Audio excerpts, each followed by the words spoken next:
Hello my dear friend, Shri Radhe Radhe. तो CA foundation business law में chapter 3 हम आज की वीडियो के अंदर स्टार्ट करेंगे। पिछली जो हमारी वीडियो थी उसके अंदर हमने चैप्टर 2 को कंप्लीट किया था, जिसके अंदर लास्ट हमारा टॉपिक था कॉन्ट्रैक्ट ऑफ एजेंसी। तो अगर आपने वो वीडियो नहीं देखी है तो जो उसका लिंक है वो डिस्क्रिप्शन में है, आप लोग जाके चेक कर सकते हैं।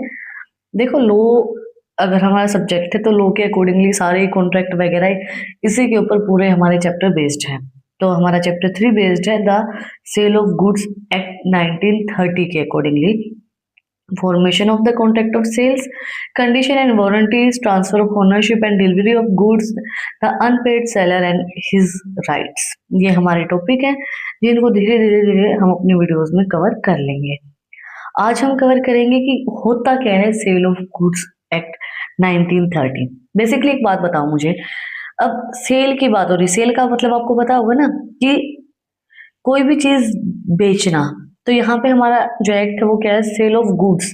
मतलब कोई आप सामान बेच रहे हो तो उस एक्ट के अंदर क्या आएगा। Definition clause of sale of goods act 1930। Let's us begin with the thought understanding of definition clause of act for a better understanding. Section 2 of the Sale of Goods Act 1930 deals with a definition relating to subject. Some of the clause of sections 2 are mentioned below. देखो, cell जो है, sale of goods act जो है वो हमारा बहुत सी चीजें हम उससे समझ सकते हैं कि भाई इस चीज के अंदर क्या क्या आ सकता है, क्या क्या नहीं आएगा। तो सबसे पहले एक सेल, अगर आप गुड्स कर रहे हो, कोई भी सामान अगर आप बेच रहे हो तो मेन इंसान कौन होता है, बायर। भाई आप बेचोगे तभी ना जब उसको कोई खरीदने वाला होगा, बायर। इन अ क्लोज 1 और section 2 the term buyer is defined to include both a person who actually purchase the goods and a person who is almost willing to do so. However, it was observed in Haley v. Matthew 1895 that a person is not regarded as a buyer if any agreement essential grant him the option to purchase the product without subjecting him to any legal obligation to do so. देखो, buyer वही इंसान होता है जो उन goods को purchase करता है। अब बायर ही आपके पास नहीं होगा तो आपके गुड्स को परचेज कौन करेगा? तो मेन जो इंसान होगा वो बायर ही होगा, जो कि उन गुड्स को परचेज करेगा या फिर उन गुड्स को विलिंग है परचेज करने के लिए, ऑलमोस्ट कि भाई मुझे ये चीज परचेज करनी ही करनी है। जो हेल्वी वी मैथ्यू है, इसने ऑब्जर्व किया कि वो पर्सन बायर नहीं होता जो एग्रीमेंट करता है, ग्रांट करता है कि मैं इस चीज को परचेज करूंगा, क्योंकि वो लीगल ऑब्लिगेशन उसको नहीं कर सकता है। वो बायर नहीं होगा जो कि एग्रीमेंट करता है, ग्रांट देता है कि भाई मैं ये प्रोडक्ट को परचेज करूंगा, उसके ऊपर आप कोई भी लीगल ऑब्लिगेशन नहीं कर सकते। उनके नाम पता नहीं कैसे कैसे होते हैं, हमारे तो ऐसे नहीं होते, बहुत सिंपल सिंपल नाम होते हैं, इनके नाम याद भी नहीं होते। डिलीवरी, देन नेक्स्ट हमारा आता है डिलीवरी क्लोज। डिलीवरी, अब परचेज हुई तो वो चीज डिलीवर भी होगी। किसी ने कोई चीज बेची है, बायर हो गया, बायर, फिर डिलीवरी भी तो होगी। Clause two defines the term delivery to involve a transaction of transfer of possession which is done voluntarily. Delivery can be actual और कंस्ट्रक्टिव। अब मान लो आपने गुड बेचा है और मैंने खरीदा है, तो बीच में जो चीज होगी वो क्या होगी, डिलीवरी होगी ना। कोई मेरे पास उस सामान को भेजेगा, डिलीवर करेगा। It become actually when the buyer receive the actual product or receive the key of the warehouse where the goods are kept. Whereas when a delivery is made without affecting the custody or actual ownership of the item, such as mean autonomment या acknowledging a delivery or making a symbolic delivery, it is said to a constructive delivery. देखो, delivery तभी मानी जाती है जब आपने good भेजे और अगले इंसान को रिसीव हो गए, या फिर उसको वेयर हाउस की मिल गई कि यहाँ पे सामान रखा है। मतलब डिलीवरी तो तभी मानी जाएगी ना जब आपके पास गुड आ जाए। तो डिलीवरी तभी होती है जब अगले इंसान ने आपके पास कोई सामान भेजा है और वो आपको रिसीव हो गया है।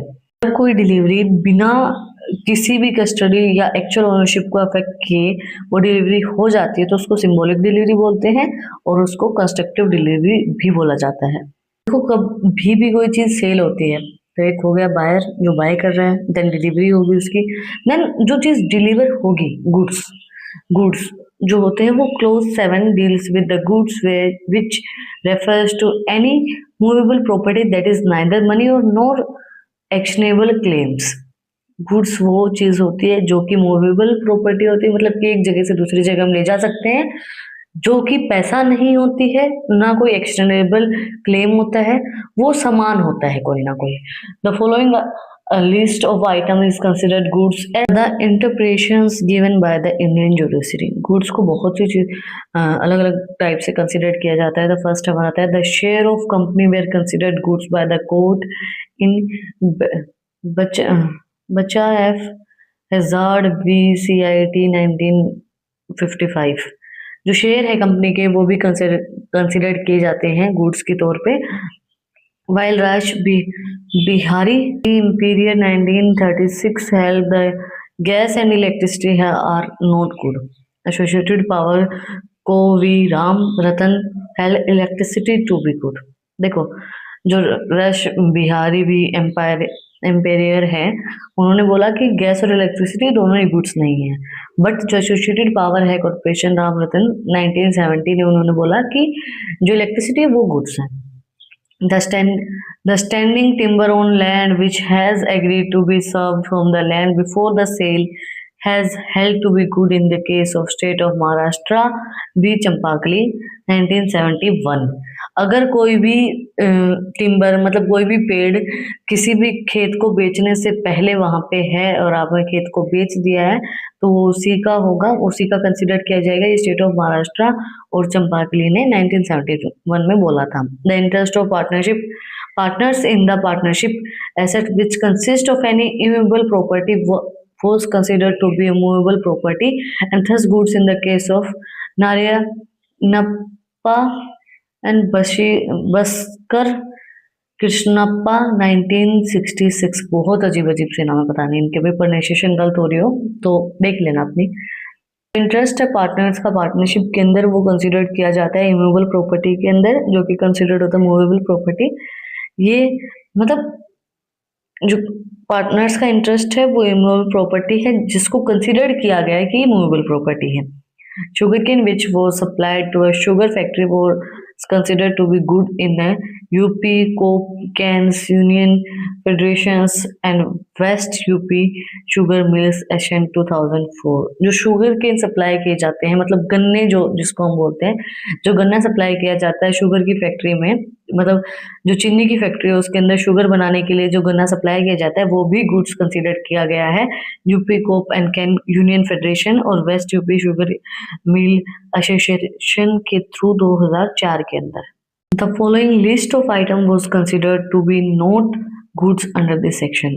जो गुड्स नहीं माने जाते हैं इस सेक्शन के अंदर वो items, the goods supplied by a building constructor in exceptions of building constructions are not be as per the case of Mahadev was State of Bombay 1959। जो गुड सप्लाई किए गए बिल्डिंग की कंस्ट्रक्टर के लिए, building को बनाने के लिए, कंस्ट्रक्ट करने के लिए, वो गुड्स नहीं माने जाते हैं स्टेट ऑफ बॉम्बे 1959 के अकॉर्डिंगली, महादेव के अकॉर्डिंगली उनको गुड्स नहीं माना जाता है। Where a person entrust documents to his lawyers, those documents will not be considered goods under the section as per the case of R.D. Senta v. Balram Prasad Sharma 2000। जब भी documents जिनके ऊपर ट्रस्ट नहीं है और वो लॉ में दिए गए हैं, कोर्ट में दिए गए हैं, तो वो डॉक्यूमेंट को कंसिडर नहीं किया जाएगा गुड्स के अकॉर्डिंगली, जो कि बोला है बलराम प्रसाद शर्मा 2000 के अंदर जिसने बोला है। द सेल ऑफ गुड्स से ना the sale and purchase of lottery ticket are actionable claim which are excluded from the definition of goods, therefore it will not be goods as was held in the case of Union of India and the Maritime Lottery Agency Limited। देखो, जो cell and purchase है lottery का, जो lottery ticket होती है वो हम purchase कर रहे हैं, सेल कर रहे हैं, वो गुड्स नहीं माने जाते हैं। Union of India and maritime lottery agency के अकॉर्डिंगली उनको गुड्स नहीं माना जाता है। अब आते हैं स्पेसिफिक गुड्स के ऊपर। Clause 14 of Section 2 deals with specific goods. Specific goods are utilized as an alternative to generate or uncertainty goods. The items are specific if they are identified at the moment of sale. However, they are ascertained goods if the items are not identified at the moment of the sale. For example, the sale of a car in a person possession would be considered of the sale of a specific goods, whereas a sale of a car from a showroom that contain different variant of a car is contract of sale of a ascertained goods. चीज हमें नाम से पता चले specific मतलब अलग जो goods specific जो गुड्स होते हैं, तो जो स्पेसिफिक गुड्स होते हैं वो यूटिलाइज किए जाते हैं, सर्टेनिटी हो सकता है या फिर वो अनसर्टेनिटेड गुड्स हो सकते हैं। इसका अच्छा एग्जांपल से हम समझते हैं, अगर सेल की है कार के एक पर्सन ने, पोसेशन कंसीडर किया जाएगा सेल ऑफ स्पेसिफिक गुड्स भाई, उसने एक स्पेसिफिक गुड्स मतलब एक कार सेल कर दी, एक स्पेसिफिक गुड्स का हमें नाम बताया गया है। अब वही कार अगर वो शोरूम से खरीद रहा है तो वहां पे बहुत से वेरिएंट्स होंगे, तो वो हमारे सेल ऑफ असर्टेनिटेड गुड्स के अंदर आता है, स्पेसिफिक गुड्स के अंदर नहीं आएगा। That's it for today. आज हमने कंप्लीट किया कि सेल ऑफ गुड्स एक्ट 1930 में कौन कौन से क्लॉजेस आते हैं। अगर आपको कुछ भी डाउट है, कुछ भी पूछना है तो कमेंट में मुझसे पूछ सकते हैं, और अगर आपको इन टॉपिक्स की पीडीएफ चाहिए तो टेलीग्राम चैनल का लिंक भी डिस्क्रिप्शन में है, वहां पर जाके आप लोग मुझे फॉलो कर सकते हैं। और अगर यहाँ तक वीडियो को देखा है तो चैनल को सब्सक्राइब कर दो, बेल आइकन प्रेस करो, ताकि जो सबसे पहले अपडेट है वो आप लोगों के पास आए। और अच्छी अच्छी इंटरेस्टिंग रील्स को देखने के लिए इंस्टाग्राम चैनल का लिंक भी डिस्क्रिप्शन में है, वहाँ भी जाके आप लोग मुझे फॉलो कर सकते हैं। फिर मिलते हैं एक नई वीडियो के साथ, एक नए टॉपिक के साथ। Like share and subscribe. Thank you for watching my video and enjoy your life.